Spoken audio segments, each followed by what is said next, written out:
In this part, we are going to discuss about the classification and the tabulation of data. So once the data collection is over, then we have to group the data. Okay, group the data that is, and afterwards we have to represent in a table so that we can able to use the data easily.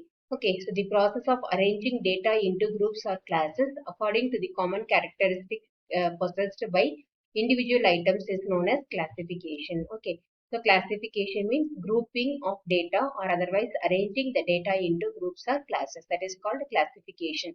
So here the data can be classified on the basis of the following characteristics. One is geography, chronology, quality and quantity. These are all the four kinds or types of data classification. Now we will see the classification methods one by one. First one is geographical classification or spatial classification. So from the word geographical or spatial, we mean that it is classified, the data are classified area wise like states, towns, villages, cities, etc. Or otherwise depends upon the spatial location like city, town, metropolitan cities. Likewise, the data are classified, right? So the data collected based on this will be like this, the region and number of companies. The next one, chronological or temporal or historical classification. It means that chronological means either in the alphabetical order or temporal, that is based on the time, that is based on the year.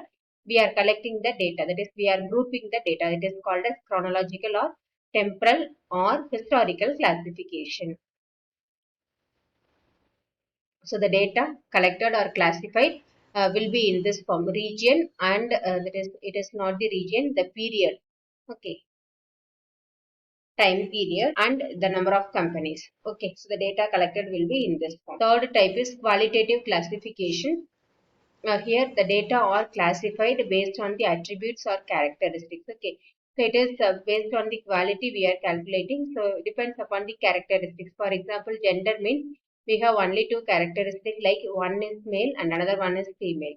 Okay, so based on this we are collecting the data. Then it is called as qualitative classification. Then here we have different types of classifications under qualitative classification. One is simple classification and another one is manifold classification. So simple classification we will see. So it is based on only one quality and we are considering only one or two attributes based on the nature. Okay, so for example, the persons we can divide it as literates and illiterates, and on the students community can be divided into men and women, and the people in a particular city also can be divided into men and women. Okay, or otherwise we can divide it into literates and illiterates. Then what is meant by manifold classification? So it has multiple classifications. For example, we are considering the data of college students. First, we are classifying into men and women. The next one, commerce or non-commerce students, that is arts and science students. They then under men category we have to collect the data separately. Under women category we have to select the data separately. And in each one we are collecting the number of Hindus, Muslims, Christians, and others. Okay, so this is a example of manifold classification. Then fourth one is quantitative classification. So here the data are classified in terms of quantities. For example, the marks secured by the students and number of students in that particular range. It is called quantitative classification on single variable. Okay, this is one-way classification. The next one we will see two-way classification. Here we are considering two variables. The same marks we are considering and number of students. Here we are splitting it as men and women. Number of students in the particular range 0 to 39, 40 to 49, 50 to 59, 60 to 100. Likewise, we are classifying separately number of men students and women students. Okay, so this is a two-way classification. Then next we will come to the presentation of data. So after grouping the data, we have to present it neatly. So we have different types of presentations. The first one is textual form, tabular form, and the last one is diagrammatic form. So we can represent by all these forms. So what is meant by textual forms? Here the data collected are expressed in terms of words or paragraph statements, likewise, etc. but it is not an effective method of data collection representation, because only known persons, that is literate, can only able to read the textual form, and they can able to only understood, and it too, that too may be confusing one, therefore it is not advisable. The next one, tabular form, it is the most advisable form of presentation of data. So here the data are presented in a systematic method. So like row wise, column wise, we can arrange all the data neatly. Therefore, this is an advisable method. So here we have to give the table number for each and every table.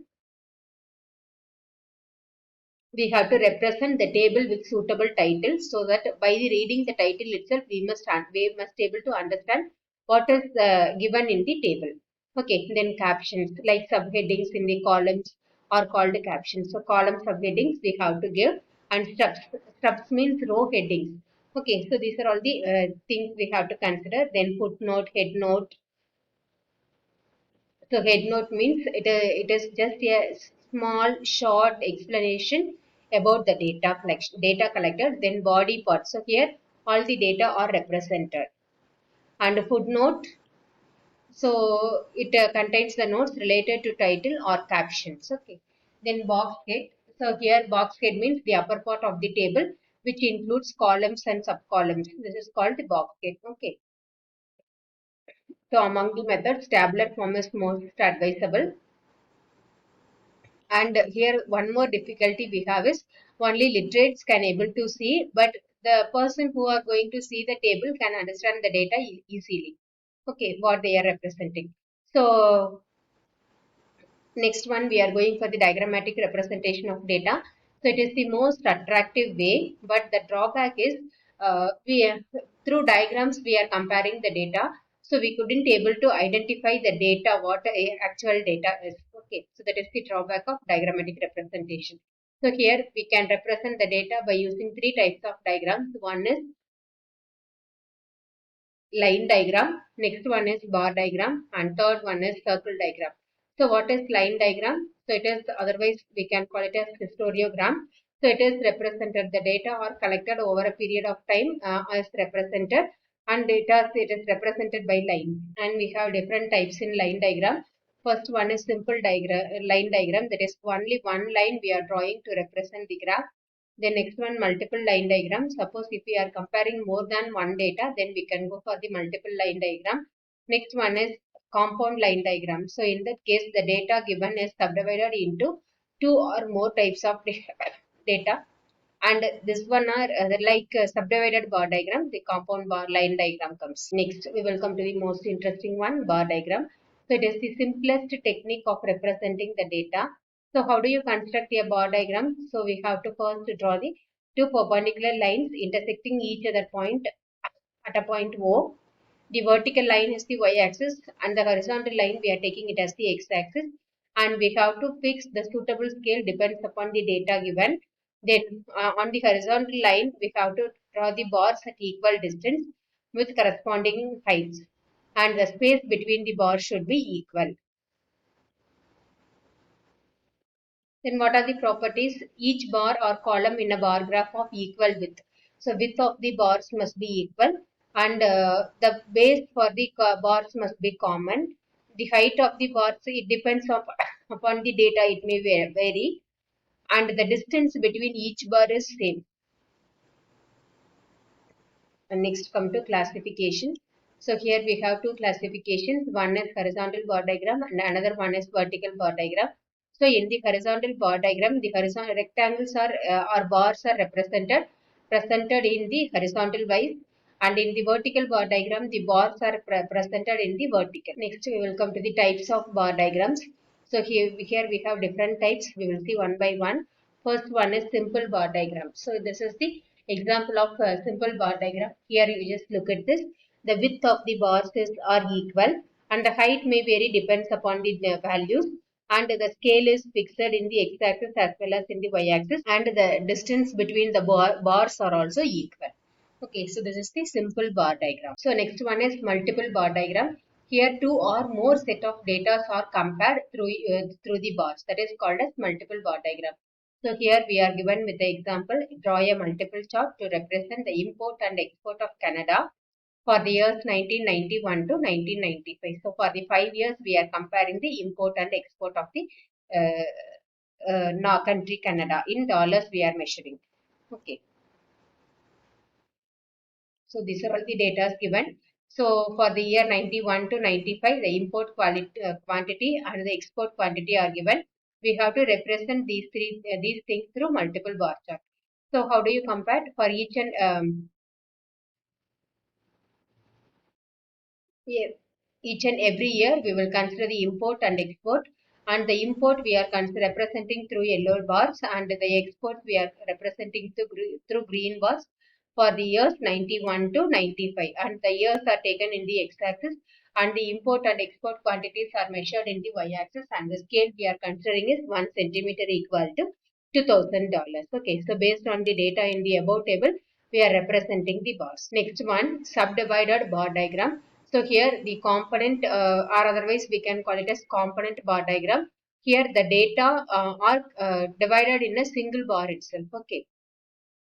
So different set of data for a particular year is expressed in a single bar itself. Here consider the example. Draw a subdivided bar diagram from the following data. So here we are considering the arts, science and commerce streams and the number of students in the year 2009, 2010 and 2011, and the diagram is given below. So for the years, so we have to here find the cumulative total. Okay, so for the year 2009, 2010 and 2011 we are considering, and the art students we are representing in the first part. Then afterwards find the cumulative total and that will give you the science students and the remaining will give you the commerce students. Okay, so this is the subdivided bar diagram. That is, in a single bar itself, we are dividing into many components. Next one is percentage bar diagram. So it is the advanced title of subdivided bar diagram or component bar diagram. So here also we are drawing the component bar diagram itself, but the data is converted into percentage. That is the only difference between the subdivided bar diagram and the percentage bar diagram. Okay. Look at this example here. The data is given about the production of wheat, barley and oats in the years 91 to 94, and we have to convert the given data into percentages, right? So percentage and cumulative percentage for the years are given. Then afterwards we have to represent in the diagrams, that is like subdivided bar diagrams. And one more point we have to remember here is the height of each and every bar must be equal in a percentage bar diagram because the data is converted into percentages. So the maximum percentage is 100, right? Therefore the height of each and every bar must be equal when we are drawing the percentage bar diagram. Hope you can able to understand. Thank you.